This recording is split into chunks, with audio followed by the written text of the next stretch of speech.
ಏನು ಬಾಯಿಗೆ ಬಂದಂಗೆ ಮಾತಾಡ್ತಾರೆ. ನಿಮಗೆ ತೋರಿಸ್ತೀನಿ. 3 ವರ್ಷದಲ್ಲಿ ಮಾತಾಡ್ತಿರಲ್ಲ ನೀವೆಲ್ಲ ಯಾರು ಈಗ ಬಂದಿರೋರು. ಈಗ ಬಂದ್ಬಿಟ್ಟು ಪಕ್ಷ ಓಹೋ JDS ಪಕ್ಷದ ಬಾವುಟ ಎಷ್ಟು ವರ್ಷ ಹಿಡಿದಿದ್ರು ಇವರೆಲ್ಲ.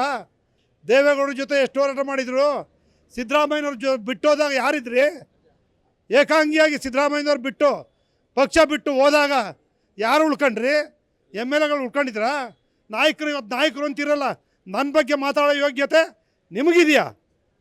ಯಾವುದೋ ಕಾರಣಕ್ಕೋಸ್ಕರ ಬಂದು ಸಣ್ಣ ಸಣ್ಣ ಅಧಿಕಾರ ಹಿಡ್ಕೊಂಡು ನಾನು ಎದುರಿಸೋ ಶಕ್ತಿ ಇದೆಯಾ ನಿಮಗೆ? ಸಾಧ್ಯ ಇಲ್ಲ. ಮುಂದಿನ ನಿಲುವು ಇನ್ನೂ ನಾನು ಇವತ್ತು ಈ ಈ ಕ್ಷೇತ್ರದ ಅಭಿವೃದ್ಧಿ ಕೆಲಸ ಮಾಡ್ತೀನಿ. ಮುಂದೆ ನಮ್ಮ ಕ್ಷೇತ್ರದ ಜನತೆ ಸಭೆ ಕರಿತೀನಿ. ಶಾಸಕರು ಮತದಾರರು ಏನಿದ್ದಾರೆ ನಮ್ಮ ಕ್ಷೇತ್ರ ಮತದಾರರು ಕರಿತೀನಿ.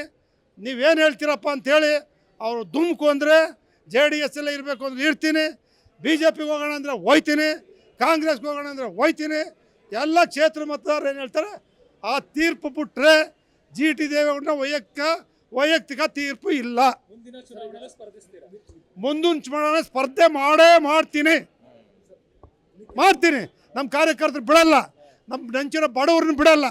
ಸೇವೆ ಮಾಡಲೇಬೇಕು. ಬಡವ್ರ ಕೆಲಸ ಮಾಡಲೇಬೇಕು. ಅದಕ್ಕೋಸ್ಕರ ನಾನು ನಿಲ್ತೀನಿ. ಜನ ಗೆಲ್ಸಿದ್ರೆ ವಿಧಾನಸಭೆ ಪ್ರವೇಶ ಮಾಡ್ತೀನಿ.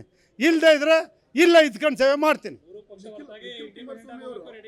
ಎಲ್ಲದಕ್ಕೂ ರೆಡಿ. ಜನ ಏನು ಹೇಳ್ತಾರೆ ಅದೇ. ನಿಖಿಲ್ ಕುಮಾರಸ್ವಾಮಿ ಅವರು ರಾಜ್ಯ ಪ್ರವಾಸ ಮಾಡ್ತಾ ಇದ್ದಾರೆ. ಮೈಸೂರು ಜಿಲ್ಲಾ ಪ್ರವಾಸದಲ್ಲಿ GT ದೇವೇಗೌಡರ ಜೊತೆಗಿರ್ತಾರ. ನಿಖಿಲ್ ಕುಮಾರಸ್ವಾಮಿ ಸಿನಿಮಾ ನಟನೂ ಹೌದು. ರಾಜ್ಯ ಜನಪ್ರಿಯತೆ ಇದೆ. ಯುವಕರಾಗಿದ್ದಾರೆ. 3 ಸಾರಿ ಸೋತಿದ್ದಾರೆ. ಅನುಭವ ಆಗಿದೆ. ಗಟ್ಟಿ ನಾಯಕತ್ವ ಇದೆ. ಜನತಾ ಪಕ್ಷ ಕಟ್ಟಲೇಬೇಕಲ್ಲ. ಜನತಾ ದೇವೇಗೌಡರು ಕಟ್ಟರೋ ಪಕ್ಷನ ಹೋರಾಟ ಮಾಡ್ತಿದ್ದಾರೆ. ಮಾಡಲಿ, ಸಂತೋಷ. ಅವ್ರಿಗೆ ಒಳ್ಳೇದಾಗಲಿ. ನಾನು ಹೇಳ್ದಲ್ಲ ಸದ್ಯಕ್ಕೆ ತಟಸ್ಥವಾಗಿ ಇದ್ದೇನೆ.